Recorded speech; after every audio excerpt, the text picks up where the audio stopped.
email called me. He's like, "What did you do? Did you look at him? Did you poke the bear?" I'm like, "I didn't do anything, man. It wasn't me." No, day 2, I went back right to where we had that little bit of activity first thing in the morning, and we're on the phone, and everybody keeps telling me about these 4 kites. What the fuck? Why are you letting them get in your head because of 4 kites? Just do what you do.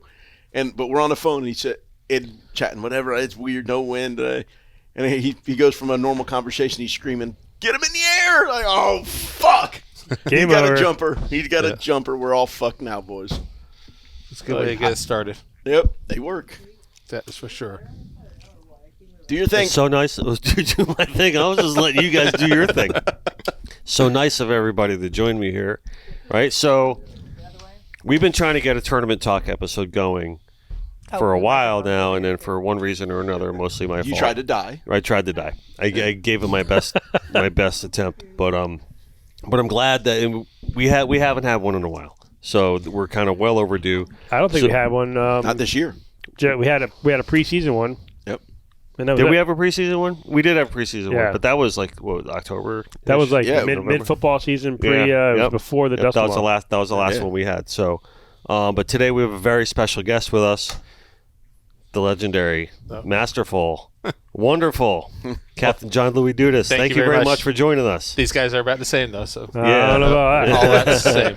No. Well, it's funny. Pleasure to be here, though. Thank you awesome. for the invite. That's awesome. We've been talking about bringing you in for an episode, like I think since we've been doing the tournament talk episodes. So you're finally here, and this is the 5th year of the podcast. So like you're finally here. This is great. Yep. So he won the tournament. Yeah. Which one? Thanks for 2 of them back to back. Thanks for reminding us, The Carly. big ones. the big ones. No, they He both wins were. all the big ones. All of them. Yep. So, a 4-time champion now of the Jimmy Yes, sir. Johnson, right? Yep. And I took that awesome picture of you with 3 rings on it, right? Which is really, really cool. We're going to have to get one with the 4 rings on it. That would right? be good. Hopefully we'll be shooting for 5 after that. Yeah, we'll get your That'd be Tom nice. Brady pick. So, cool. So I'm going to introduce this proper here. This is the Connected by Water podcast, fueled by our very good friends at Papa's PLR Rum, who remind you never to be a spectator. We are a Waypoint hosted podcast. You can find us there or also watch, listen, and do not forget to subscribe on YouTube, Spotify, and Apple Podcasts. Hit that like button, and please, we would love to hear from you in the comments or by email at sales@connectedbywater.com. But before we begin, we have a few church announcements to make. We have to announce our Starbright Solutions Do-Gooder of the Week. And this week, Starbright has nominated none other than the Pink Ladies fishing team, the entire Pink Ladies fishing team that is led by our very good friend Carolyn Stash, who, as many of you know, is a breast cancer survivor. And she started the Ladies Breast Cancer Foundation, or the Pink Ladies Breast Cancer Foundation. And not only that, she holds the Pink Ladies Breast Cancer Foundation fishing tournament every year here in Pompano Beach, Florida. And let me tell you, this fishing team is filled with just the most amazing women who have the deepest passion for fishing and helping people in our community. So they are also well known throughout our area as stewards of keeping our waterways clean and spreading that do-gooder vibe. And for that, they are this week's Starbright Solutions do-gooder. So a round of applause for them. And we would like to thank all of our sponsors. Thank you to Papa's PLR Rum for keeping the lights on around here. And thank you to Starbright for your great support of the show. Carlene is behind the bar. Yay! Everybody's favorite Carlene. It was so funny because as we're walking around the Jimmy Johnson and like the gifting and then the awards, and some people are like, "Wait a minute, is that her? That's her. Is that her from the podcast? Is that country? I said that's our bartender. Real quick, hey Caroline, when you listen to this, you still haven't changed the name on my security. She's got a security system for boats that she sells too. The Caroline Atlas Stash? Tracks. Yeah. Atlas Tracks. Yeah, she hasn't changed my name yet. My email though, when my boat talks to me.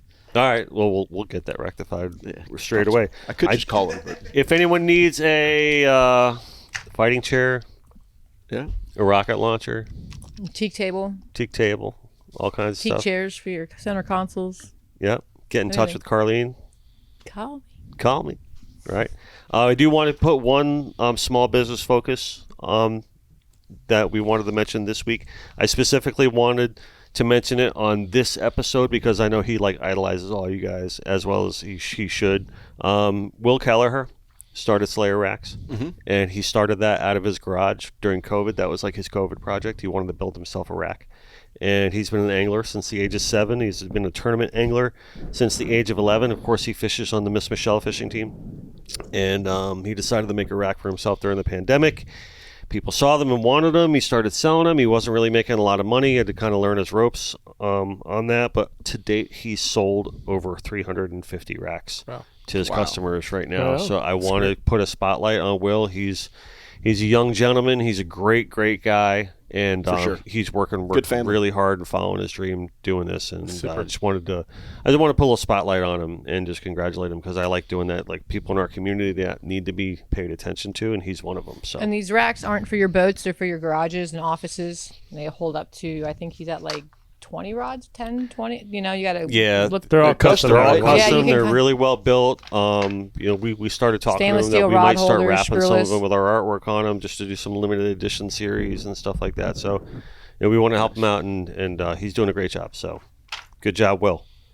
Tournament talk. So, do we start with tournaments? I mean, John's here. There's a lot to ask. Like, we got a lot to talk about, John.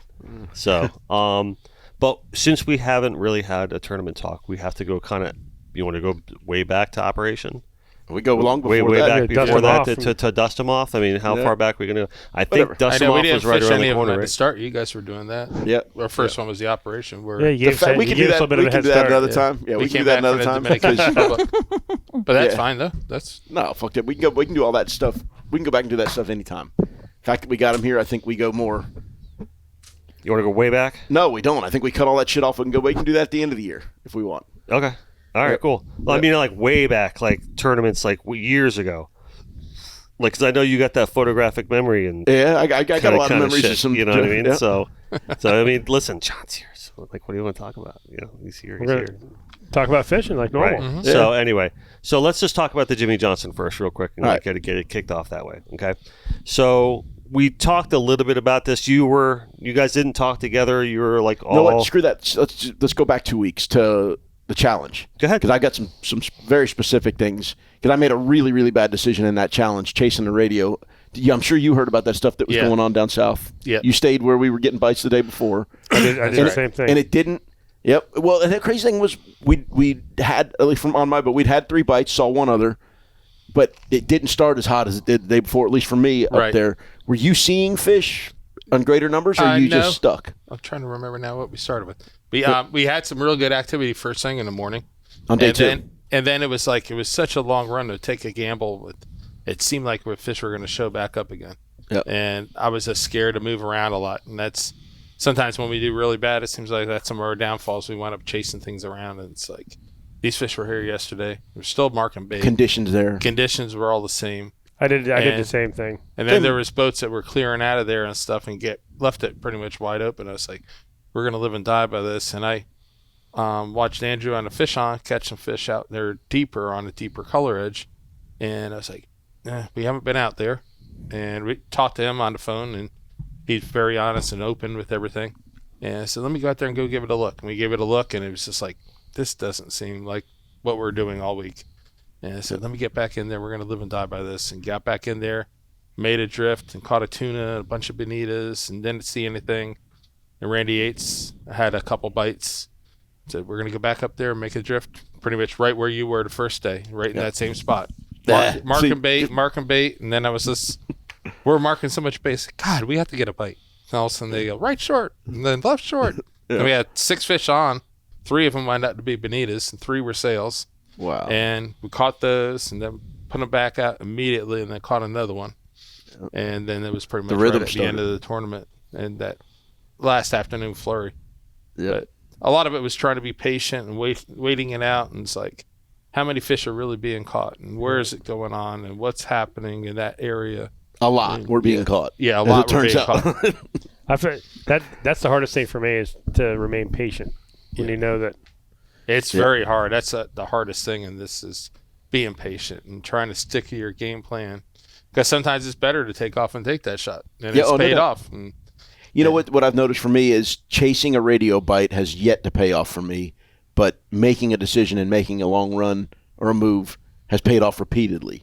Making my own decision, not trying not what to somebody else is talking about in a different area. Yeah, like in the Derby when you guys Yep, bailed out. Perfect example. You went to Boynton.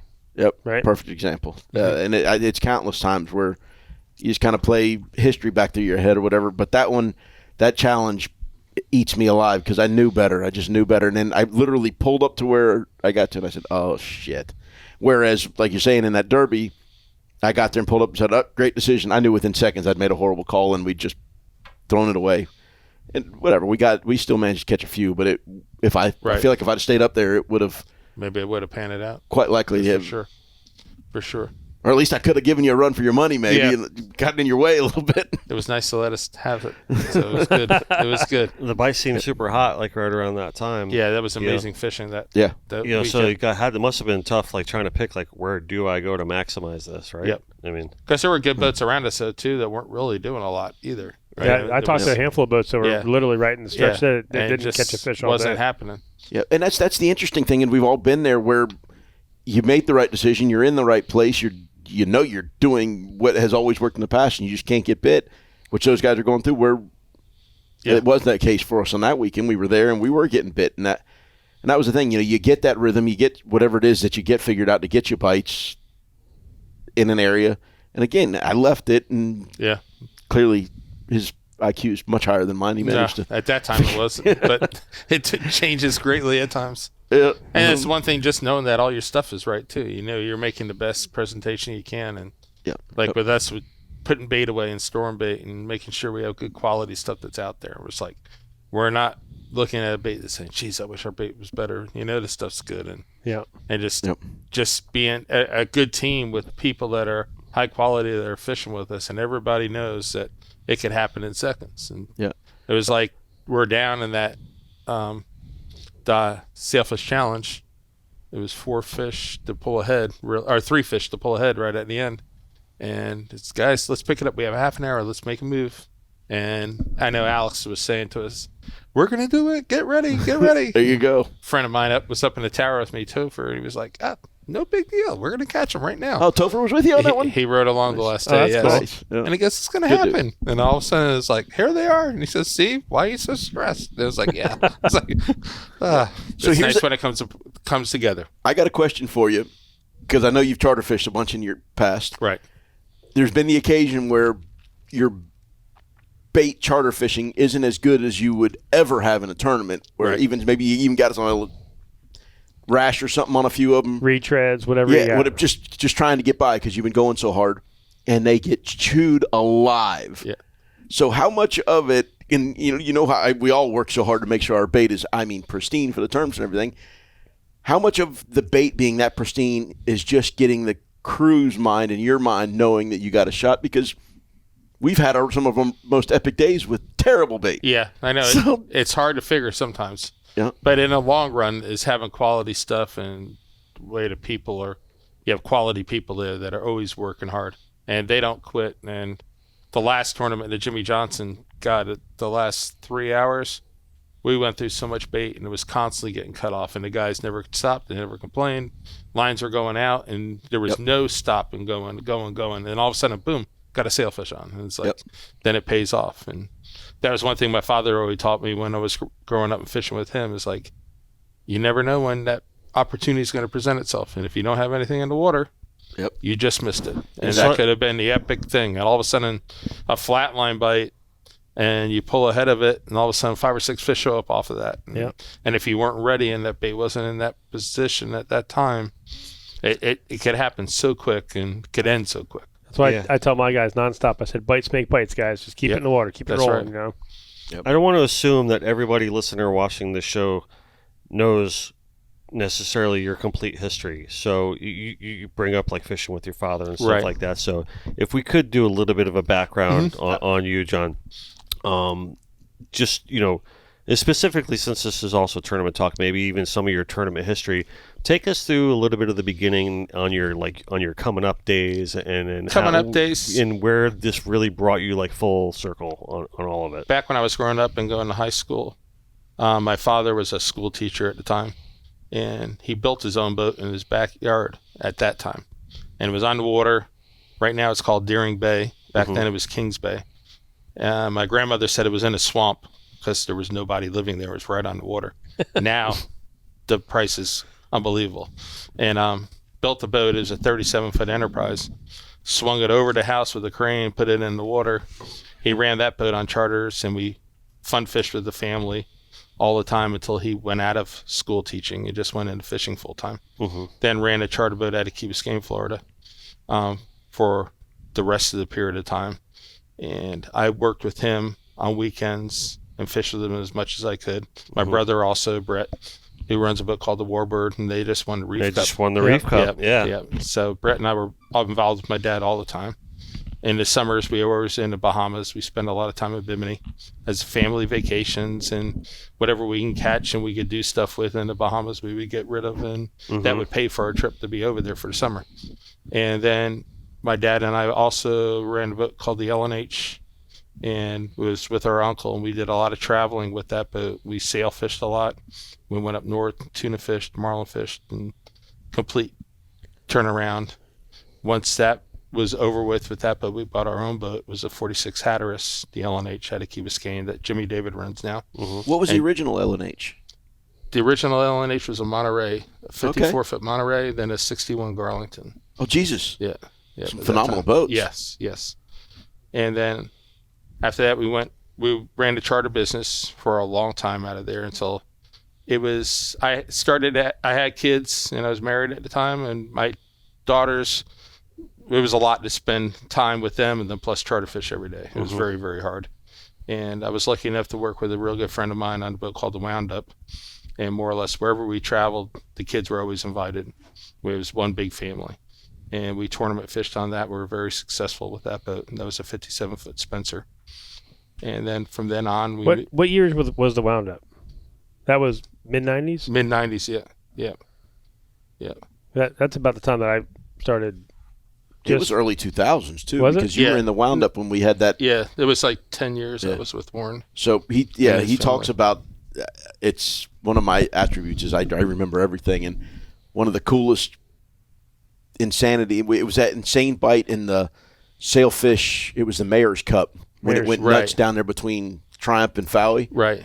And you and I were, we seemed to pick similar areas pretty frequently, but I was in my topless 32 at the time. Right. And it was going nuts, and I was just inside of John, and we hooked a quad. 3 of them went behind and outside of John, and John hooked a pile. I don't know how many of them there were, and his, of course, most of his go inside, and we literally were sitting. His anglers had their rods going over my topless boat, antennas down. We ended up breaking the kites down and everything, and somehow we caught 3 of the quad, and they caught the majority of theirs too. And there was so much yelling and screaming going on with everybody, and I heard John stop. He quiets his group, and I get my guys to calm down finally, and somehow it all works out. Well, that would have been 2008 or so. Yeah, we're still on the Wound Up there. Yeah, 2008 was exactly no, because we won the Mayor's Cup in 2008, so it was just after that. 2009. It would have been 2009. I was still in that boat. He remembers this stuff. Oh yeah, it's a curse, but it's good too. Yeah, it's served you well. Oh yeah, but that's dude. You won almost every one of those series events at the time. Yeah, on the Wound Up. We were very lucky with that. We did really well. That ain't luck. No, I'm all about the series shit. And to win series is consistency. Yeah. Yeah, I mean, we talked a little bit about that too, and I don't want to stray too far from the whole, because we're only like midway through the history thing. We talked a little bit about that at the Jimmy Johnson. I think I kind of brought it up to everyone. I think about what is it, even when the fishing is good or even when the fishing is bad, it just seems like the same heavy hitters are like always at the top. Even if it's not the top 10, they're in the top 20. It's when it's like a really large field, and what is that? And there's a myriad of answers. Some of these guys in these tournaments are just throwing their hat in the ring and saying, "Hey, just throw together a team and let's try to take a crack at this thing." But then there's other guys like you guys at the table that are just like, you got your team, you guys are studying this. This is your sport. This is your life. This is the vast majority are that now. Yeah. Then there was a lot of donators. There aren't a lot of donators. Right. Anymore. a So now lot of hard workers. Yeah. There are a lot of great teams out there, but it still, to me, seems like the heavy hitters are always at the top. You know what I mean? And I think a lot of that's evolved though, over that period of time. Back then, a lot of it was totally different. Storing bait, putting bait away. A lot of people never did that. They were catching bait the day of the tournament, and working hard at it. And then if the bait wasn't there, you didn't have bait. And I know that was one thing. Fishing with my dad, we spent a lot of time in the Palm Beach area and watching guys that were good friends of ours that are commercial bait fishermen. They're storing bait, and it's like, this is a good idea. We can do this. So we could do this, and we would have it at our charter boat dock. We'd have pens in the water. I had a 25 contender I would go out and catch bait on before our charters, and big volumes of it would go in a pen, and we would always take bait with us. So when we're going fishing, we had good bait, and we just had to mix with some other stuff every day that we're going fishing. So nice. So it was a lot of hard work, and that was one thing I learned a lot from my dad is the work ethic is the most important thing, and just the guys that are here right now. Gotta work. Hard workers will pay off. And if you're working hard at it and you love it, is in the long run, you're going to do well at yourself. Yeah. Can you imagine how different it would have been in, say, 1999 through 2008? And maybe you did know then, but do you remember when or at what point you started to really develop the skills on how to get secondary and third and maybe even fourth bites out of a pack of fish? Yeah, that was something you learned the whole time. Then the circle hook evolution though too, because at that time it was like, why would you want to do that? And it's like, and that's more of a deadly hookup combination than it was with the J hooks at the time. Yep. And learning a lot more, because usually it was like trying to catch that one fish, not trying to catch a whole bunch. And we used to come ahead a lot harder on a J hook bite. Right. Move ahead with the boat. That was standard. Had to get tight. Yeah, had to get tight. And the reels were so much slower back then and everything. It was, I'm really curious as to when, because the improvements and some of the changes and the things I do to try to create bites or to get secondary bites now are so far beyond anything I would have even considered trying to do. Yep. You know, and clearly you were catching fish in numbers that the majority of us weren't back then. I'm wondering if you were that far ahead of us back then, or if a lot of it though, you're able to see what's happening though too, and all of a sudden 2 or 3 fish are up on one bait, and if you're pulling ahead, everything's out of the spread. Exactly. Where are those fish traveling to too? If you know they're migrating one direction, and you have like a south wind, and all of a sudden your long bait gets bit, or a southwest wind, and everything else is not in track, so you're trying to pull up and try to get everything back in that location. Do you remember when you started doing that? It was that time on the Wound Up, I know that for sure. We really so about the same time working very hard at trying to pick stuff up. Because I remember when we were fishing together, like if we hooked a double, awesome. Yeah. Like it wasn't like we had one on and we were trying to get another one. It was just like I may have been doing a little bit of that, and not talking about it a lot, but I was by that point I was starting to create a lot of that sort of thing and learning how to create second and third bites out of the deal. And really you said something about the flat line, and I'm always so hesitant, but it comes up a bunch about getting a flat line bite and then being able to line up and get the majority of boats don't do that. Yeah, right. They definitely do not. Yeah, and those are some of the things that I feel like you say. I think the circle hook had a lot to do with it. You don't feel like you have to help the angler get tight so much. That's correct. Yes, and as we used to. Just like you're saying, though, now you're instead of just worrying about one bite, you're trying to get 2, 3, 4, 5. Yep. You never think about just one fish, and it's like you're thinking about something else coming up, and you're going to get a lot more out of it. Yeah, that one's good. Let's get another one. Yeah, exactly. Exactly. Fish for another fish instead of just going to get that one. Yeah. Unless it's definitely crunch time where you have to go get it that time. Somebody asked me that yesterday. We had some people out fishing with us. And he was like, all right, I know something different today. Like, we hooked a sail. I'm like, just let him swim. He's fine. We'll see if we can get another one. They're like, on our boat, we hook a fish, we go.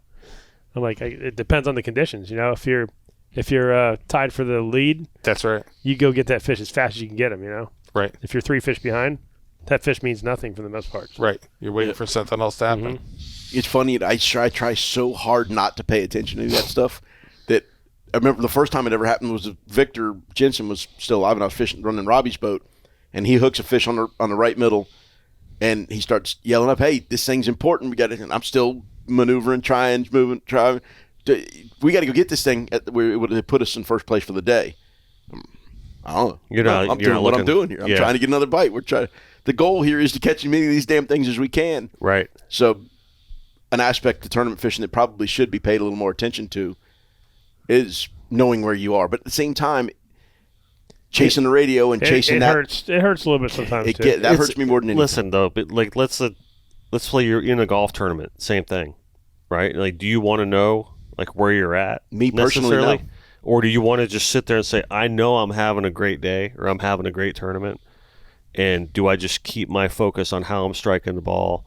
You know what I mean? Just try to get as low as I can, low as I can, low as I can. Doesn't matter where anyone is. If I win by 1 stroke or if I win by 20 strokes, I'm winning, right? Yeah. Is that the mentality? That's my mentality. Right. But the other mentality is, maybe I don't know. Yeah, I know a lot. I'm thinking about is not really thinking about the other boats unless all of a sudden you repeat it, and you're like, oh, something's going on somewhere. And then you have to start thinking about it. Or if you are up close to the top, like we're up in a Jimmy Johnson, and I know Jeff Lederman's up in the tower with me a lot, and he's great on the boat. He has everything organized and set up for us, and that's another thing about having good quality people. It's something that you don't have to worry about because everything else is taken care of by somebody else. Mm-hmm. And you oversee everything, make sure everything's right, and make sure your stuff's always correct. And I was asking him, I said, what's the score? And I think it was number 11 for us or something like that. And he goes, well, if we catch this one, we're in the lead. And I said, okay, let's go get this thing real quick. Because I know we're close, but let's get a jump on it. That means 2 they have to get. And then all of a sudden got another one. And okay, don't wait as long. And then especially up in Palm Beach, worrying about the sharks. Yep. Yeah. They've had a couple of incidents with those with sharks. And the last tournament, we had 3 fish the sharks were chasing around while we're trying to back around chasing after them. Yeah. And it's like, don't want them to lay out there too long and then have a calamity go on. We lost to Jimmy Johnson 3 years ago to a shark eating a couple. Yeah. Yep. Yeah, we've discussed the shark thing at length. I mean, it's really horrible. Yeah, I lost a real good fish today to him. I don't know what it was. Never got to see it, but yeah, it's crazy how they let that go on and stuff like that. Where it's the quality of fish that they're eating, anywhere from billfish to quality bottom fish or tunas, and one fish that's dominating the reef. And yeah, we do have a shark question later on from one of our write-in questions. We haven't known each other very long, but I think we've known each other enough where I can make the assumption that you're not a yeller, right? So, and then you talk about the teams and you talk about everyone's got their job and everything. I mean, do you have opinion on that? Like, or you just assume, okay, if you're a yeller, then that's kind of your method, or you just think like straight across the board that that's no way to operate? Real quiet and calm is the most important thing. Right. If for some reason something's going on and you see something, you yell it out. But otherwise, it's very calm on our boat. There's not a lot of yelling. Yeah. And a lot of times I'll be up in the tower looking the other direction, and if somebody's in the cockpit, we're getting a bite, they bang on the tower leg, and then something's going on, and you turn around and see what's happening. Mm-hmm. That or they'll get half a spool stretched out and say, hey, Cap, we're going to go get this thing or what? So being calm and quiet is very important. Yeah. And then everybody, really one person saying something, and if something else goes on, usually there's not a lot of screaming. Mm-hmm. And you try to be as calm as you can, and a lot of the people on our boat know that up in the tower you're able to see so much more of what's going on. Yeah. And that helps greatly also. Yeah, I always hated fishing with those guys that they just yell at the top of their lungs at everybody, just like it doesn't make any sense. I've always hated that. We had a boat and Jimmy Johnson where he was running down the edge, and there was a free jumper 100 feet away from our right short, and he came right up on top of us, and he's yelling and screaming. People are running around. It's like, okay. And I'm just sitting there. It's like, he's going to blow this. Yeah. The people are scrambling. They're throwing baits the wrong way. And all of a sudden, I'm like, right short. And then it's like, right middle. It's like, no pointing. Everybody stay calm. And he took off and ran. And then we wound up catching a quad out of that. So. Yeah. Nice. So. All right. So we're ran in on you on the north side, that close. Yeah. I wouldn't just say a boat. I'd say who that was, because that's. I think it was a vitamin C. So. Oh God! Well, there's going to be some yelling there. Yeah. There was a lot of confusion. Who was running the boat? Was Drew running? Drew. Yeah. Yep. Yeah. Well, again, they hadn't been doing it a bunch together. You can't. Yeah. So we're to me, there's a lot of that goes on with people cutting people off, but it's like you have to be respectful too. Sure. And I don't care if you're winning or losing, but if you go there to screw somebody up, that's in a better position you are, and that's doing it the right way, that isn't right. Yep. And there's people out there, unfortunately, that get away with it. Yep. So. And find success with it is what blows my mind. Yeah. No, I don't To believe in find karma. success with it as a technique, I mean, there's probably a certain room of hell like reserved for you for it. I don't know. I don't believe you would in think that. so. You think karma would bite them sooner or later. I find it very deflating. And you're set up and you see something coming. You're like, all right, they're bit, and you got, I don't know, a few hundred yards between you, and somebody pulls right in. You're like, There's a lot of guys. There's a lot of guys that just target that and do that. Yep. So, and that's the way they fish. They Instead of fish wait- off boats. instead of waiting their turn. Yeah. Or go find Leeches. your own thing. It's generally you're going to be more successful and go and win more often when you're able to go get at least an hour on your own, figure something out, find something on your own for a little bit. Yep. To me, anyway, it's a far better way to do it. The road less traveled. Yep. So it's 2008 and you're on the roundup. Yep. No, Wound up. we're back. Wound up. Yeah. So where do you go from there? From there, we ran a boat called the Four Aces for a couple of years. Oh, Then you I was did? lucky- Same crew, Same crew. Yeah. same guys. Same guys have been with me the whole time. And right after that, Sandra McMillan on the Sandman that presented ourselves, and we've been there for ever since then. Yep. And it's What great year did operation. you start with, Sander? I can tell you. 16, I think. Probably can. Yeah, I think it was 16. It's exactly when it was. Yeah. Yep, 2016 was the first year. Yeah. And ever since then, it's just been home run after home run. We've had slow fishing and good fishing. But Yeah. work real hard at it, and I don't do think our it's best. changed. It's there. I mean, if I'm a numbers guy, if you were to go back through, and I never have, but go back through and do the math on it, I guarantee the win percentages hasn't changed boat to boat to boat. Right. It's the same people. Yeah, that's what I was getting at earlier. I mean, what is that? You know what I mean? What is that? He's got. But I know what it is, and talented then I people want over there. you guys to verbalize it, though. I mean, you'd tell me in your words what that is. What is that? Consistency. Captain and crew. That's what Captain it and comes crew. down to. Teamwork, right? Consistency. Consistency. Nothing gets done that doesn't need to get done, and if it does need to get done, it gets done in a hurry, and nobody has to tell anybody to do it. Yeah. They've seen it, they've felt it, they've experienced it, and that's so much of it is. Even in angling, and I'm seldom if ever on a rod, but I used to be a lot. And when a fish was doing something weird and it was going to be a tricky one to hook, you could feel it. You'd feel it, and if you've done it enough, fish can't do anything that you haven't felt before. Mm-hmm. And these guys have been together, feeling it and doing it for 20 plus years. just like Sandra, we had a fish on in the tournament that we pulled off, but she knew something was wrong with it, and it was like you could see he was wrapped up, and we're flying in reverse, That's that chasing one. it. I saw the video of Yeah. that one. It was that one was jumping like a marlin. It was just, Going crazy. When we Was couldn't it get wrapped out up or something? Yeah, and we knew it, and we're hoping to get him before he came off, but he did come off. Yep. Unfortunately. Speaking of jumping like a marlin, Steve Doherty caught a heck of a shot of you guys. That was a cool picture. That was an Yeah, amazing really cool. photo. Yeah. Like you had to kind of zoom in on it to really appreciate how incredible that photo was. But he got shout out to Steve. You're welcome. That was such a great shot. What'd you say? Huh? Did you say No, Steve? he's on my boat there doing that.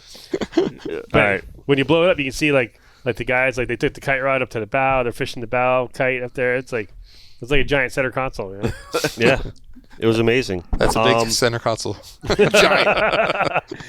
The condo. You can see Skip from a long way away. There's no hiding us. So, only thing I actually am considering floating some fuel for y'all, because when you guys get up and make moves, especially on those really calm days, I the fish up? hunt your wake Oh, yeah. constantly. I've caught more fish out of his wake.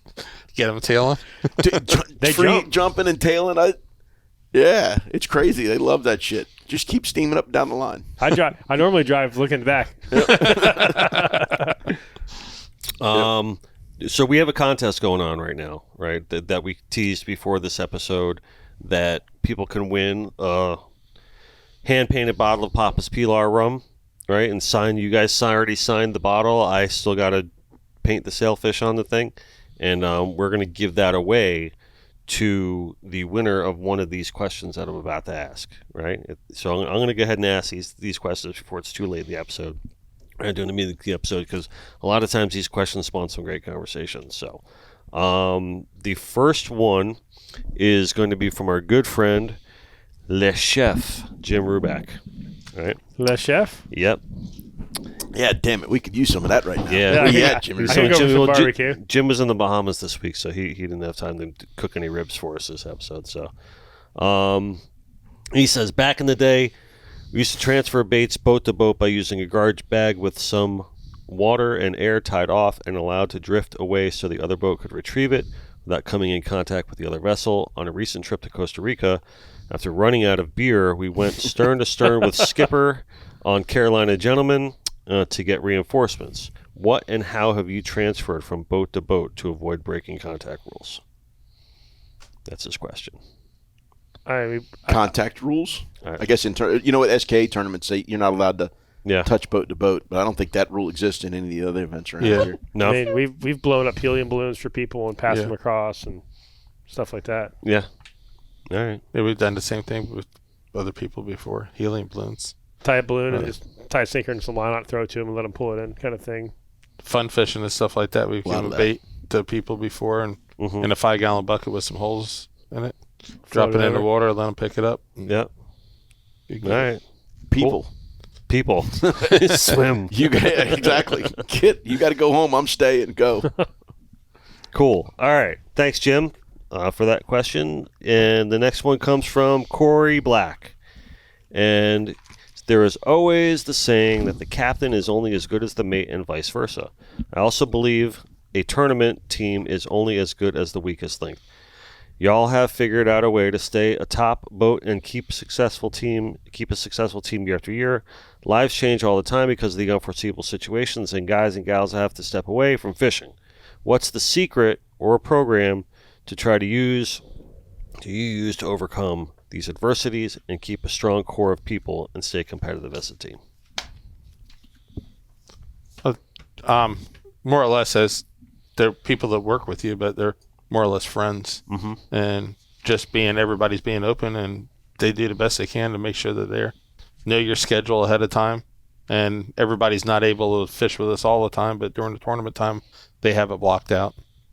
And the one thing too, that the team stays the same, and we're lucky we had Corey fish with us, and buddy Corey, and we've known him for the last few years over in the Dominican Republic. He's fishing on about the Southern Run, and he's fished with us, and very easy to get along with. Everybody's able to get along with. The quality of people are pretty much the same. We've had people ride along with us in the past, and it's like some people like to run their mouth, or everybody's very quiet, very calm. Some people get it, some people don't. Yeah. It's just, and that's the way it is, and that's the way Sandra is too. She's very quiet, and don't try not to toot your own horn or anything like that. That's it. It's ego. Yeah. There's no ego. Everybody's as good as everybody else, and the captain, the mates, everybody's the same. So everybody works hard. Your ego's not your amigo. No, that's right. That's the big one. I think fishing is a true team sport because it has the guy driving can't put the bait on or catch the fish. It's like everybody has to do their thing. It has to work together. But consistency is key. Like you're very fortunate because you have your full crew all the time. Yeah. You've had the same crew for the most part that's the thing. It's the one thing I am extremely jealous of is the fact that so many of them are willing to go on off days and just go have fun and play. Where again, life just gets in the way of my guys. That doesn't happen. Yeah. If it's not a tournament, we're not fishing, and even then, I've got so many guys that we get enough to fish every time, but it's tough with us too, and up to fun, the pre-fishing and not having everybody there, but everybody has jobs that kids. Life happens. Life happens. There's a lot of things going on, but they're there for when it counts, and everybody's seen enough and been around enough. They know what's going on, and we're not going to really throw a 360 and change everything around. Everybody's going to stay the same. Yep. It's funny when I'm charter fishing, I send out the text to the group text there. Bernard's on my right long, and Jim Steele's on my right short. Jay on the left short. What if Jay just caught one? I've got a few spots in there where the guys are. There's no consistency. I really don't know who's going to be there. So somebody just caught one on the right middle, or somebody just caught. So, who wants to claim it? I do the same thing. Yeah. I'll text Jay Walls if he's not there. I'm like, right long was on fire today. Dude, I got to hang out with Jay Wall a lot at the captain's party, man. He's a good dude. He was like security for the guitars. He was like, just leave him with me. He was standing around and wouldn't let anyone touch him. It was kind of cool. I like that you brought up personality like that, and I think that's the same really for building any good team. Right. You could have the most talented person in the world, But if that personality doesn't mesh, No, it doesn't. with your It crew doesn't or work. your team, or whether it's a corporate job or whether it's a small business or whether it's a fishing team. Yeah. There ain't anybody in this table right now other than maybe you guys that know anything about a corporate job. Yeah. I'm just speaking in a roundabout way, right? Gotcha. So anyway, I'm going to mention this one question. That was actually a good question there from Corey. I like that. Bouncer Smith asks a question, and I don't know if I should have just asked you this off air or whatever. Because, John, do you know where Dr. Heidi Mason is now? She's in the Miami area, and I know she fishes down in the Keys with Dale Bittner quite a bit, from what I understood. My parents speak to her quite frequently. Oh, okay. Yeah. Okay. And I've talked to her every once in a while. Yeah. But she's fishing, and I believe she has a daughter and a son, and her daughter's fishing with her also. So. Okay, great. Yeah. All right, thanks, Bouncer. All right, the next comes from a guy that everybody here knows, Captain Eric Leach. Poke chop. So you guys, all right, so this question here, we kind of discussed it a little bit during the Jimmy Johnson episode, right, when Brick kind of brought it up, and then and you guys started talking about it a little bit at the beginning of the show. He says, ask John about using 4 kites with helium on the very calm days. Mm-hmm. So can you kind of take us through the rigmarole of that operation? A lot of it. It came up with the guys downstairs. Jeff was more or less. And just so everyone knows that's listening, we're not talking about putting up 4 individual kites. Right. It's just 2 kites on each line. And it was just trying to help elevate our lines. We used to call them helper balloons, but they added a kite to the helper balloon. Right. I assume they put like a branch off of it to get it separated. Yes. That's a good theory. Jimmy Lederman came up with a cool one there.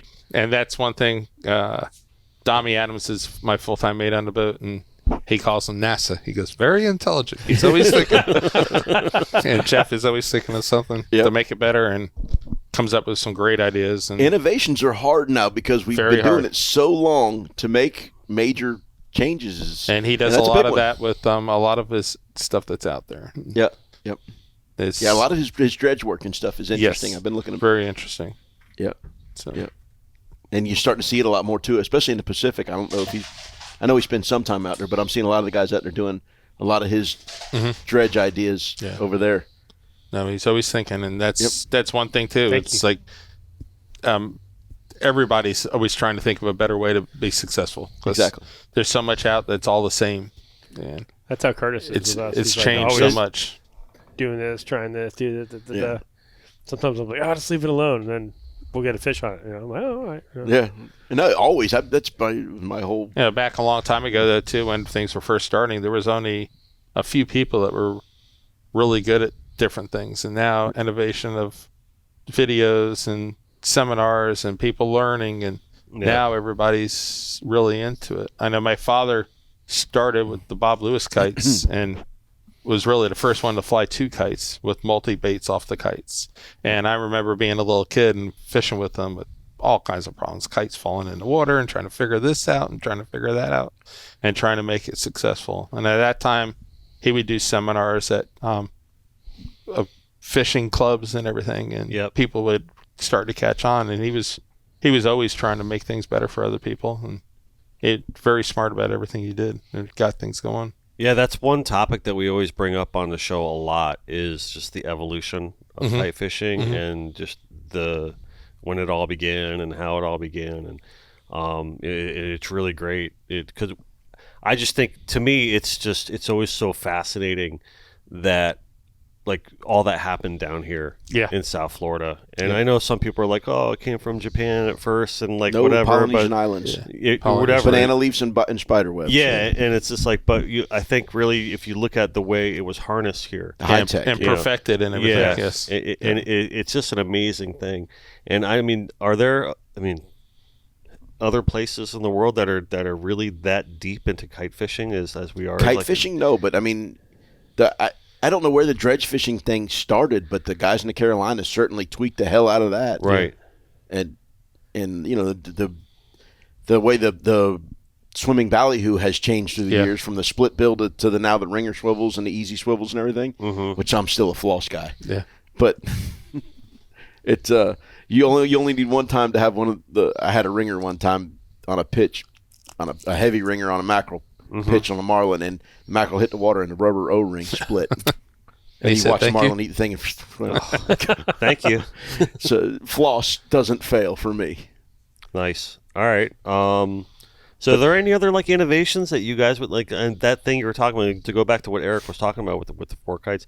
I mean, what other innovations would you guys like that have maybe happened recently that you're like, what you saw in it? Oh, that's pretty cool. That's a thinker. We do a lot of innovations, a lot of things that I'm not going to talk about. we're always, I'm saying that you might have seen it. Like, we're always I'm not tweaking asking and you to do trying somebody and else's stuff secrets here. There's really, that's one thing too that I've learned in my life, and that was also brought on by my father. It's like every day you're learning something. Yep. Every day is a brand new day. Tweak. And if you think you know everything, you're gonna go out there, you know nothing really. Yeah. You know, you learn and watch. You know, you can see other boats and what they're doing is like, what's the reasoning for that? And they're successful. It's like, is there something to that? And you think about things, and you're always thinking, and it's some people say, oh, what do? You just go out there and it's stressful. I mean, you're thinking before the tournament, through the tournament, when you're trying to sleep at night, and after the tournament, if it wasn't successful, what the hell happened? What did we do wrong? And Art, I was doing the same thing Art was doing. I was kicking myself in the ass so hard for leaving. I started the 56, the second day of operation, and it was like Challenge, my bar, and we caught 2 fish pretty quick, and it kind of fizzled out, and I heard that bite going off of Lake Worth, and the problem was I was in Jamie's boat. I could run 50. If I was in our normal boat, I never would have left. Yeah, that's a problem, being able to run. No doubt. Eric's got a follow-up, and this is a question for all 3 here. And he was the one that caused all the problems. Yeah, it's his fault. It's his fault. It's all Eric. It's all Eric. I think he knows what he's doing. Right? He's asking these questions. He goes, I'm like, what's going on there? He's like, I don't know. We just had 2 7-bangers. I'm like, I'll see you in a few. You've seen a few fish. I said, no, I'll see you in a few. Get out of here. When marking a lot of sharks under the boat, do you guys just pick up and move? And do you feel the sharks will scare all the sails away? I don't like sitting around them. I'll try to move or get the baits up in the air and run away and then put them back in the water. If there's a lot of boats around, then I'll try to do something similar. But if I'm by myself, I don't think I've got a choice, especially if I'm seeing the right kind of activity. Yeah. And I've physically watched a fish show up on my short bait, sharks fly up to it, spook them, and then it'll go out and eat on the long. So I think uninjured or unstung or whatever, sailfish isn't that terribly worried about it. That you still can get a bite out of that fish, but and you have to because the sharks are under you all the time now. Yeah. But I was talking to we had a charter out of Palm Beach there on today's Monday, so it would have been Saturday. And I was on the phone with Chip Sheehan. He was running a boat for a dude. They were fishing some little tournament out of Boynton, and he said he started to move on a free jumper. He saw it jump 3 times. And on the 3rd time it hit the water, a giant explosion, and there's blood everywhere, and there's bull sharks cruising around. Now, I've seen mako sharks run them down free swimming, but I've never seen bull sharks run down a free swimming sail. Right.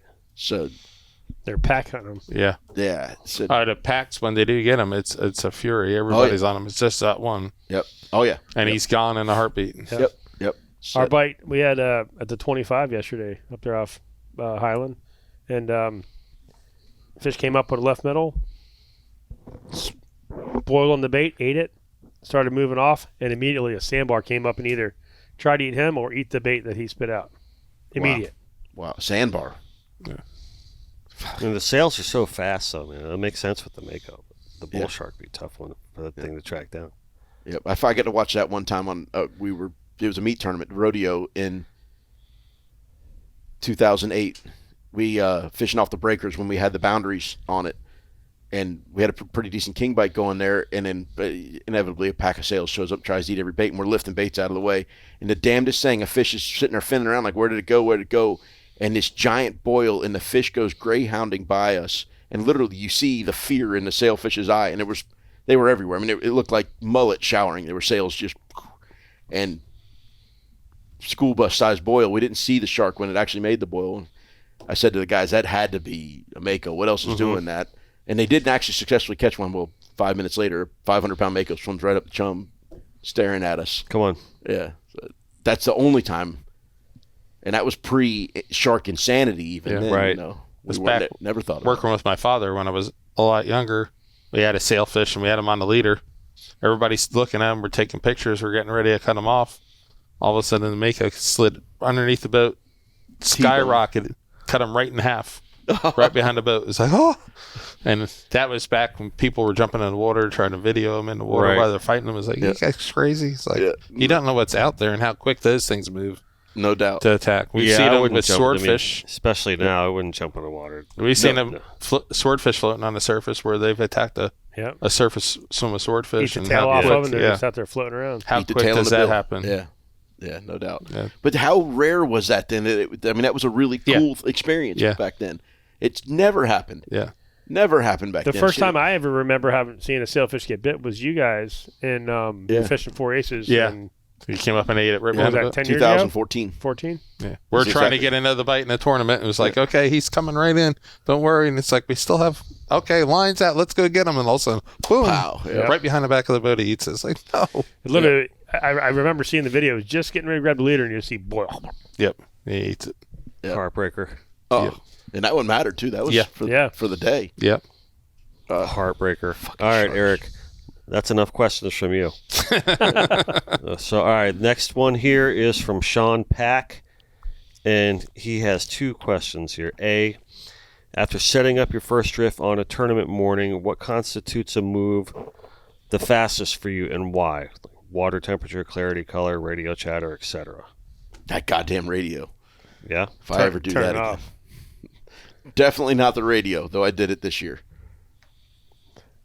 The amount of life you're seeing, be it on the bottom machine or on the surface or whatever, and obviously if some insanity is going on somewhere and you're not getting a bite, then the radio's got to tell you in that scenario. But if you are getting a bite, even like you say, even if it's not the right bite, if that life is there, then life is there. Yeah.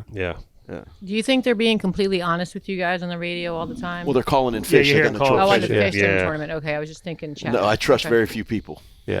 2 of them are here at the table right now. Yeah. And then that's one thing, too. Like Art says, talking to good people or friends of yours that you're, even if they're winning, they're going to give you the honest truth, or you're winning, you're going to give them the honest truth. Yep. That's very important. And then there's people out there that will call you and, yo, buddy, and you haven't heard from them for a long time. It's you haven't heard from them since last year. All of a sudden, they're doing something, and you never hear them on the phone, and then you try to call them, and no one answers. It's like, okay, right. Let's see what that is. Yeah. Yep. Yeah, there's one in particular. I get text after text after text, and for a while there, I'd give them just charter fishing, a relatively. Hey, how was fishing today? Good. That's the reply I'll get. What'd you see? It was real good. All right. Yep. Yeah. I'm done with you. Until it's tournament time. Hey, that was the thing. It was like 2 days before tournament. Yeah. Meanwhile, I've been, we're trying to make a living out here, fishing and talking and telling them. It's got to go both ways. And like you say, Andrew's man. Like, he's good. Confidently say that if one of you 3 people text anyone asking how the fishing was, just by your guys' pedigree, they better freaking answer you. Like, I would think. Like, you would be surprised. I don't ask. I know. I'm saying. I don't want to. That's why I'm saying if I were to ever get a text from Art and saying, "Hey, how was the fishing near you today?" I'd be like, I have to answer this. You know what I mean? Really. I try not to initiate the conversation. If a conversation's initiated, then. Right. Other than with the people that that's kind of. But even then, I don't like to make the call. That's kind of what made me think that. That's ultimately my point. It's like, it's like the old term, like gripes go up, they don't go down. You know what I mean? It's like you guys wouldn't really be texting out to people like that. And so if you were texting, like you got that, you'd be like, you better answer this because I don't know why the hell he's texting me. But anyway, especially when they're really big boundaries and a long distance to run, it's tough. It makes it real tough. I know before the Jimmy Johnson, we fished 2 days down in Miami before the tournament, and then ran up to Palm Beach the day of the tournaments and stuff. And it's like I just really wanted to see it more, and you knew a little bit what was going on there and what was happening fishing wise, and just wanted to make sure it wasn't what you thought it was going to be. What do you think about those giant boundaries? You like the big boundaries, or I like the more narrow boundaries where everybody's more or less in the same zone. Where I like fishing in a box. What do you like? I don't want boundaries at all. Open it up. I'm happiest running 25 to 30 knots until I see something scream stop, and if I get to stop and nobody else is there, I'm so happy. That spread us out. Mm-hmm. That's a really good question. Yeah. You might win the bottle. No, because I ask everybody that, and you get probably 50-50. Some guys want to be able to go to the Flemish Cap. Yeah. The finish cap. And some guys like being, I think. I think if you have a boundary line of one section to another and it's not so drastic, like in Jamie's tournaments, I think they're in a good zone. I think it's perfect. Where you can get a better game plan of what you want to do, and instead of being from Tennessee to all the way to Palm Beach, it's Tennessee to Jupiter. I don't like how game can you planning. do that? Yeah. I don't like game planning at all. I like just raw. That's why I hate sonars. I hate Roth's charts. I hate all of it. Yeah. Turn me loose. Let me hunt. Yeah. And I want everybody to have to hunt. I would love that to be, but it's not. I'm fine. Listen, I love fishing tournaments, and whatever the rules are in the tournament, I love that. That's what I want to go do. Yeah. But if I were able to write my own, it would be leave from wherever you want, whenever you want. Doesn't mean no good to run before daylight anyway, really. So I don't want to leave before daylight. You want to be able to see what's out there. Go wherever, and I would love it if for 3 days before the tournament, nobody gets to sting a fish, nobody goes in the ocean. If I was writing my own rules, my perfect scenario. Oh, that would be perfect. No pre-fish airplanes, no pre-fishing, no. You nothing. just have to go fishing. Don't look. Lines in at 8 o'clock. You can start running at 7 o'clock. It's very interesting, sir. Yeah. Go hunt. Like it. But that isn't going to like happen, that. though. That's not No, going to it'll never happen. It's not realistic, It'll never but happen. it It isn't. But that would be so like fun. it. It would suit me. It'd suit Everyone my style. entering the tournament has to stay in like this hotel. Yeah. Everyone's on lockdown. Yeah, party your balls off for 3 days prior, but you don't even get to look at the ocean. No airplanes. No. So the hotel's out in like sunrise. So I like this scenario for a tournament. Like I've proposed it for like the Lions Point Fishing Club. Every boat gets 2 dozen goggle eyes, a dozen pilchards, and a box of sardines. Let's see what you can bring back. You can't catch more bait. Just go fishing and see what you got. That'd be fun. I like it. Push it, pull it, drag it, bring it back to the dock. Mm-hmm. Right. So speaking of all the sonar stuff, our good friend, the Honorable Commissioner Randolph Strauss, Esquire, of the Surreal Fishing Team. My buddy. Yep. Yeah, I forgot to put this one on the paper, but he did text me this earlier. He said, ask the guys, what's the importance of the Omni sonar system in tracking the sails? And how do you implement it if you use it in kite fishing when locating sails with kites, up, in, and scouting for a location to set up and deploy the kites and baits? I'm out. Yeah, we haven't used it at all for the sail fishing, just marlin fishing. I've tried, and all you mark is a big blob of goo. Yeah. I know some guys that are successful supposedly with it, but I think a lot of it's, for us, is more instincts and watching surface. And, exactly. And if you're looking in a unit the whole time, you're not paying attention to everything else that's going on. Because you have a narrow window where you're fishing here and you're trying to, I know, so much of it's by eyesight and feel and what you think is best, I think. That's it right there. And I don't have wind up marlin fishing and you're watching the sonar because we use that, especially when we're fishing in the Dominican. You're looking at the machine the whole time, really, and then trying to look ahead and make sure you're not running into something next or over a panga. Yeah. So with the Omni, would it be primarily mostly then you say like a trolling thing, deeper water, and then there's people that have effectively done it in the shallow water from what they say. So I heard that like on a lot of these boats, especially like mid-Atlantic boats and stuff like that, they'll have like just a guy. His job is just staring at that. The guys that are very effective with it are there's one person that's in charge of the sonar, and that's all he does. Yeah, he doesn't do anything else because you can turn your head and miss it really quick. Yeah. Have you ever fished on a boat with one? No. It's really cool. Yeah. I've heard of it's all. I haven't really fished up that way, and no one around here uses them. So. Well, they do. We use Bahamas. Yeah. Bahamas they use them for sails. No, offshore, deeper. Right. No, I'm saying for like sailfish. There are guys that are doing like Josh said. Some guys have. Yeah. They said they've. Well, I've never been on a boat. Like right before lines in, you know who's got them. So. Yeah. You'll see them riding around. 12 knots or so. Oh, Jesus. More boat wake. Talking about sail fishing? Yeah, in these sailfish tournaments. I watch before lines in. You'll see boats that are barging around hard hunting. Mm-hmm. And clearly they feel like so much of it is dialing it in too, right? Yeah. So it's not as easy as it sounds. Turn it on and go mark stuff. But right. But I've never run a boat with them. I don't. I rely a lot more on my eyeballs and, like you say, feel. Yeah. It's something when you're doing it right, and next thing, especially sail fishing around this area, that's the most important thing. Yep. Yeah. I have a hard time driving past good water. Like I'll stop and man, that looks really good, but we caught 6 up here yesterday, and I'll drive right past. Like same the morning of the challenge. Yeah. I saw a flopper there at the Breakers, like Dodge Wallish, and I'm like, it looks really good here, but we caught him up there yesterday. Mm-hmm. So I went up the line another 12 miles, and you guys all hooked quads or whatever you had lines in or whatever it was. It wasn't long after we got covered up a bunch. Yeah. That was fun fishing. Mm-hmm. Really All right. fun. That's for sure. The last question that we have here then is the second part of Sean Pack's question there, which we didn't ask before. Is do you also, well, I guess I should have said that before, but about find yourself following the same protocol for the tournament fishing in the afternoon with the falling sun. But that's what he asked. Yeah. So it's different in the morning for the afternoon decisions you make. I think what he's getting at, but I've heard guys talk about they feel like as the day progresses, the fish are supposed to move offshore. I try to put no rules in my head whatsoever because I think if you put guardrails on your thought process, then you're going to miss out on something. So it's there's no fences like they always. There's no fences. They can be anywhere. Life's limitations are the ones we make. Yeah. Amen, sister. I know, it seemed like in the Jimmy Johnson, those fish were creeping shallower in the afternoon. Yeah. And I think you have to go with what you see and what's happening in that day because every day is something different. The water changes. You have to go by your feel and what you think is going to be the best, what you see. all right.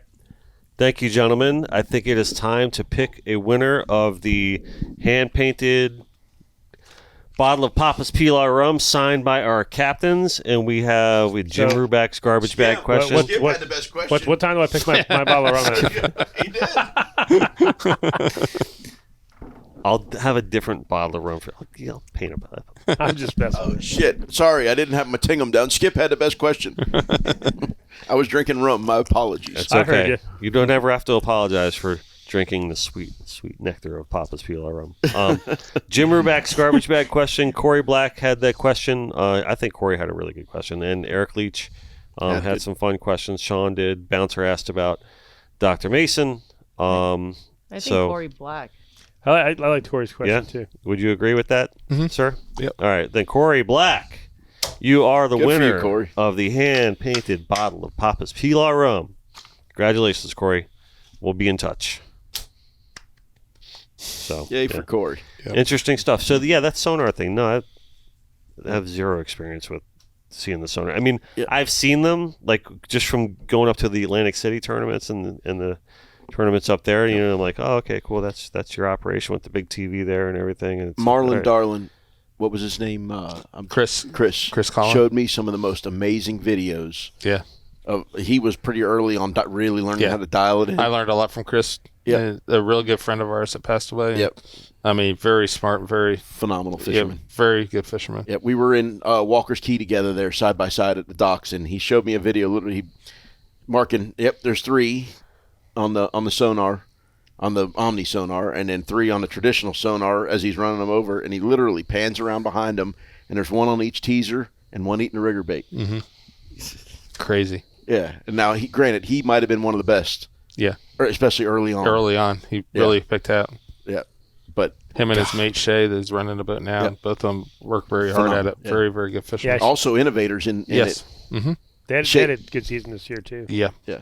It's amazing how many amazing fishermen there are, and they're scattered out. But the coolest thing scattered about it, all up and down the coast in different areas. And but inevitably, a vast majority of them have found home at some point somewhere between Palm Beach and Government Cut in Miami. Yeah. It's amazing how many of them came from here. Yeah. And I say it's because of how hard it is to get a bite here amongst the menagerie of boats that are putting bait in front of these fish. Yeah. If you can get bit here, you can go anywhere and be successful. You may have to change your tactics a little bit and your technical aspect of what you're doing, but just like anything, you have to adjust to it. You try to adjust to it.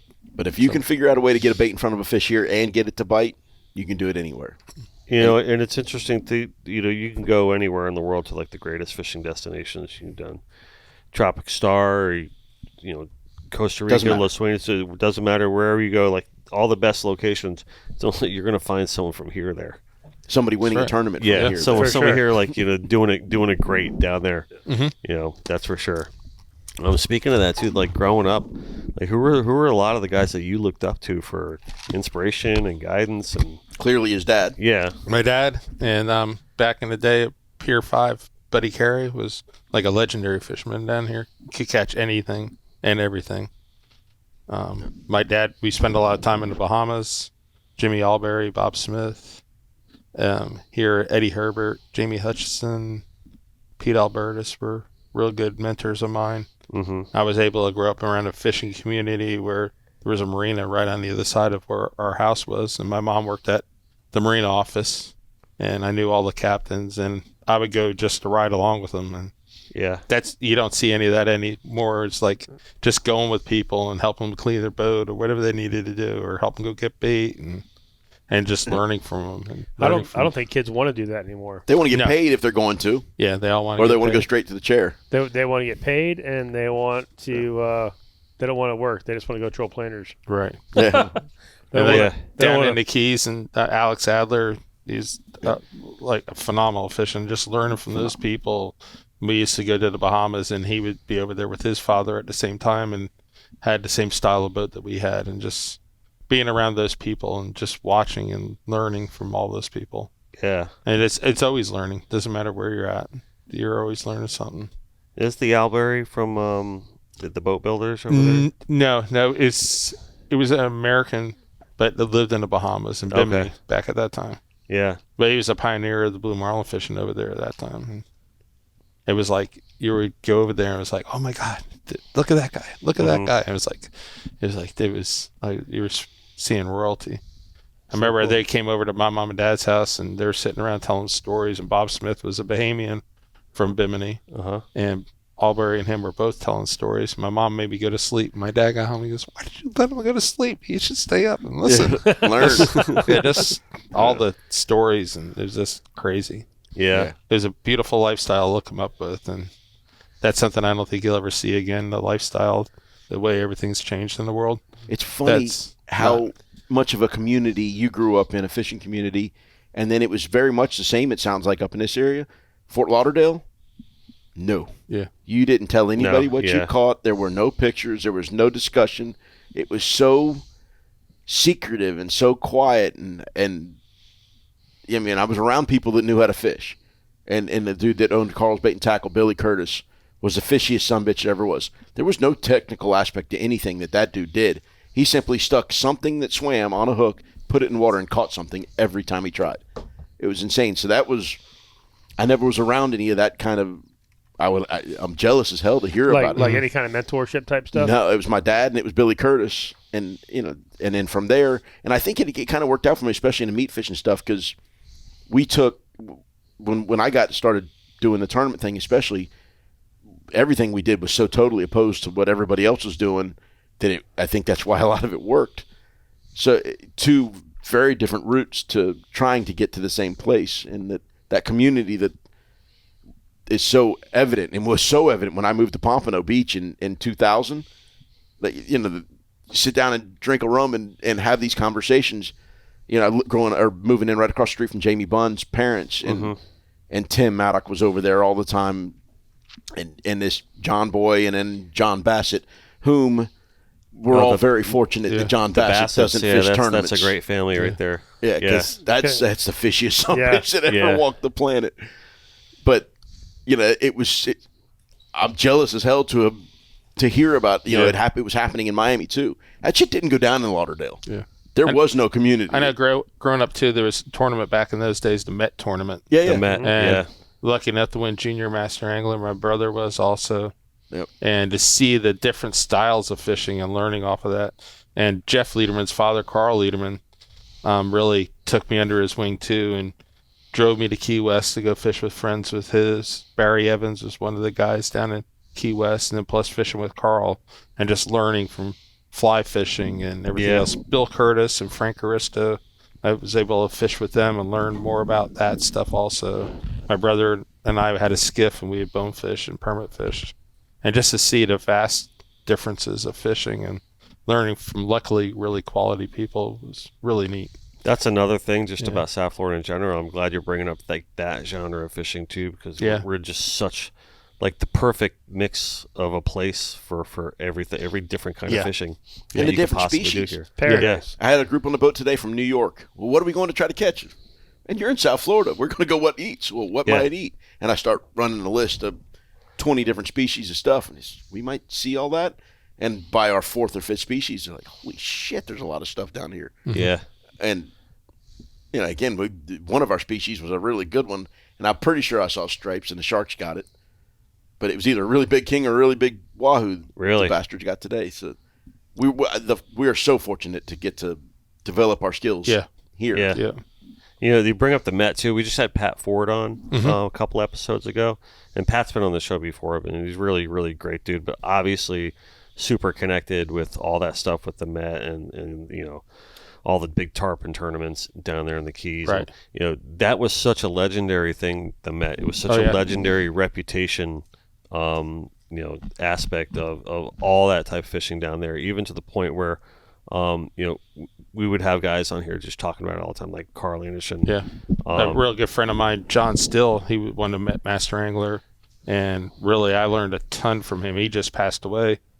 But talking about a fishing person who got me more involved with different styles of fishing and things he wanted to do and in the hunting and everything else, and got me involved in the woods where I didn't know anything about it at the time. And just the fishing community brings so much out of people and the quality of people. And like Art said, if you could do it down here, you could really establish things anywhere. For sure. Yeah. So, there were so many great things to be said about the fishing community down here, like from all aspects of not even just the fishing and then the communication, but just life in general. Yeah. Yep. You know what I mean? Yep. And it's such a great core of people. That's why you really always hate to hear any like negativity, like in that circle, like that could like kind of go against the community, because I think it works really hard at setting up. It's to me, it's one of the last institutions in the United States to kind of carry through with like the mantra of like honor and integrity, and respect, and how that matters in this world. Yeah. Because your name is everything. Yeah. Your reputation is everything in what we do, like in this whole genre, the whole industry of it. Right. And there's not many places, I think, left in the country where that holds as much weight as it does as it does in the fishing community. Right. Yeah. And I think that's a really special thing. Yeah. I think that's one of the things that makes this whole, whether it's connected by water or whatever we want to like always talk about, like kind of shove that down everyone's throat. But that's one aspect of it too. Like the umbrellas, like so many other things to it. To the point where I do not do work on my house. I don't buy things from people who don't in some way support this community. There's just no reason not to anymore. There's enough people involved doing their little bits that why not? And it's why I wanted to bring up Willett to start off the show. It's exactly why I want to say, hey, check this kid out. You know what I mean? And then talk about with Carlene and the Blue Bar chairs. Like if you're going to do that, you're in that. Get it from her. Absolutely. If you're going to get a rack, have this kid build what you want, because they're just as good as all the other ones and better. You're better. His work's better. Yeah. So, and that's kind of like ultimately, it's a great thing. Yeah. For sure. Yeah. It's March. Why aren't we over there in the Bahamas right now catching some of them white ones and blue ones? You hearing about this? Sounds like they're catching some in the Abacus. Yep. I think they'd be closer. I think we could go do it right here. Yeah. It was March when we banged up the blue ones there during COVID in 2020. They're over there waiting for us, and we're all fiddling around talking on this damn microphone right now. You guys were fishing Isaacs, right? Yeah. Yep. You're not supposed to say that, though, because during COVID we weren't allowed to go there. So we were almost to Isaacs. Almost. How about that? Yeah. Just outside of the bound. Yeah, a few years ago we had some real good fishing in Bimini, really. Blue marlin fishing and sails and stuff, too. Did you run all the way up, or did you fish? No, we fished right out front of Bimini. Pretty much, yeah. In 5 days we had, I think, 7 blue marlin shots and caught 5. And for there it was pretty good. And absolutely. I think 11 sails or so. So that's phenomenal fishing. We're going to go over there in another week and a half. So we'll try to do a little bit of fishing over there and see what happens. More or less relaxation. Chubb's had a few days of some decent fishing. Yeah, then it sounded like it was pretty slow, though, too, at times. But we'll see. Hopefully the wind direction and everything will get things fired up. Nice. So nice. What wind do you like at Bimini? Easterly, southeasterly. It seems like more of a traditional wind. Yeah. It seems.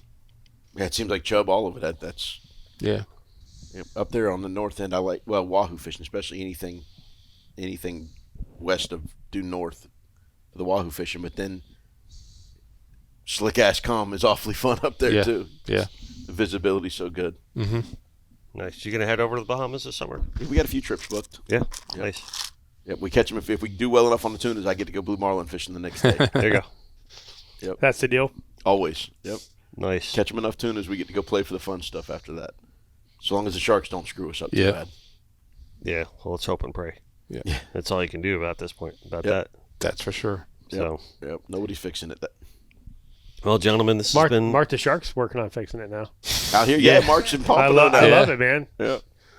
heard about that. I told him, I said, you will have no lack of sharks. That's for sure. Well, I think that's the case everywhere, right? Yeah. I don't know if they're. I mean, they're there, but I don't know if they're as bad in Miami. Are they? Not as bad, but they are there. They're there. Yeah. Yeah, the Duskies, they made that little mound out there from the dredge spoils from the inlet, Uh-huh. and the Dusky sharks are thick as fleas on that thing. Really? Now, that may have been out of his range to have to go that far, but it was an extra 5 miles offshore where he normally goes. But Putt. But they're bad up to the north. When you sit there and stop your boat, and all of a sudden you start marking them, you see yellow behind the back of the boat, and you're Yeah, it's like, all. that's crazy. And they're full grown ones. oh, yeah. Yep, very unfortunate. I'm with you. I pick up and Yeah. even if I move 100 yards, or if you can pick up and go past somebody and they suck up to them. Yeah, that Jimmy Exactly. Johnson, we had a doubleheader. We had one, we hooked, and he was out there jumping, and a shark took off chasing him, and I was like, the shark's on him, and we started coming back. Another one rose up, and I stopped, and he was up there trying to eat the bait, and 3 sharks came up right behind him. He took off like a rocket out of Oh, there. yeah. Yep. He was on a run. They're bad. Yeah. And that's the hard thing is, it turns them off so bad it's hard to get them to bite again. Like I said, I did have the one time where one spooked, and it just fish just eased off and went ate a long bait. But more often than not, Yeah. in that, no, it was the challenge when we had it rolling pretty good there. We that shallow water, we were Yeah. side by side there. Yeah. That was the first day of the challenge. Yeah. Yeah. We ran in on a free jumper way up in shallow and casted a couple baits. Our kites crashed. Everything went to shit. And no wind. But first bait hits the water. Fish rises up on it, and actually on that one, the yellow beak pounds the water and spooks him. So we moved back down a little bit. It kind of started getting stacked up, and it had him up again. And a shark boiled on him on that one. And so, but that fish would have mattered a whole bunch on day one of that one. Yeah, we had multiple fish up in the Jimmy Johnson that would come up in the spread, and I don't know if they were stung before, but they wouldn't black out. They're kind of like browned out and kind of like look at the bait and swim around and man, they're spooked or who knows, you know. That's frustrating. Yes. Had at least 3 or 4 come up and do that Shoppers on are day 2. Mm-hmm. I could just sit here and listen to you guys talk about sailfish all day long. fish, any of them. Right. But what is it? I love those fucking things. What is it about a silly? Anything with a stick on their face. That's What right. is it about that? I don't know. Gets do your you- heart started, that's for sure. What do you like better, sailfish or blue marlin? You've been fucking going there, man.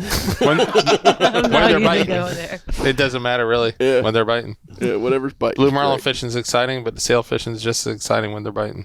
Yep. If you're sitting out there and not seeing anything, and you get 1 or 2 a day, that sucks. But Rather go. you want to get some Rather bites. go snapper fishing. Yeah, I do love snappers. yeah. Big Any kind of snappers are activity is fun. Caught some snappers today. Carlin, you like snappers?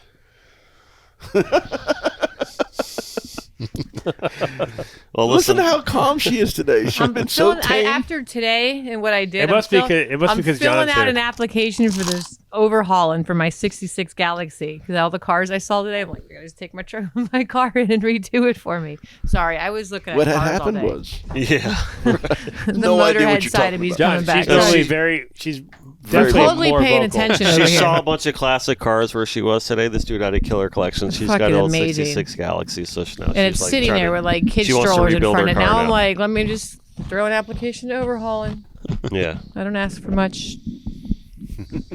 Thank you guys for coming in Oh, today. it's a pleasure. That was Thank fun. you for This has inviting. been really, really cool. Hopefully, do it again soon. Yeah. Hey, our door is always open. All right, just John give me Louie, a shout if I'm here. I'll definitely come. You want to come for the tournament talk, the season wrap up and pre-Bahamas episode? We could absolutely have you in again. Please, I'd love that. If That'd I'm be around, cool. I'd love being with these guys anyway. So Yeah, it's super nice. You guys. Yeah, they're all right. Yep. we try. I can be a dick. But I like it. Yeah, but that's what we love about you. Get me around them goddamn holidays.